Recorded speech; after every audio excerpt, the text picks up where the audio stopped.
गांव का विकास होगा ऐसा कर दिखाएंगे।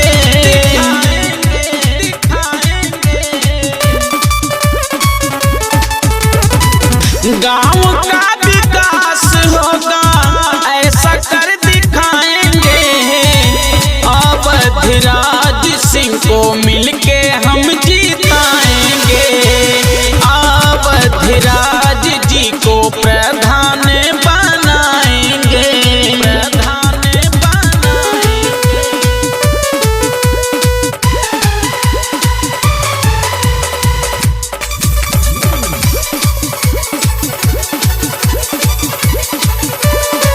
वृद्धा पेंशन योजना आवास दिलवाना किया है जो वादा सबसे करते हैं दिखाना। वृद्धा पेंशन योजना आवास दिलवाना किया है जो वादा उसको करके है दिखाना। बच्चों में शिक्षा का हम अलख जगाएंगे। बच्चों में शिक्षा का हम अलख जगाएंगे।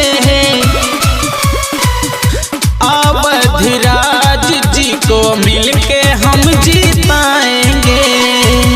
अवधराज जी को प्रधान बनाएंगे।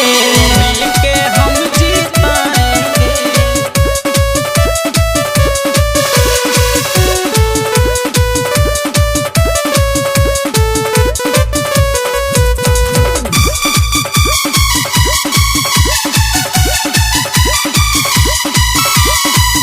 पूरे 5 साल गला फिर बंटवाना। गरीब कन्याओं की शादी करवाना। पूरे 5 साल गला फिर बंटवाना। गरीब कन्याओं की शादी करवाना।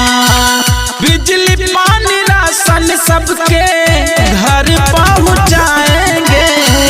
फिर से विकास का बयार हम बहाएंगे।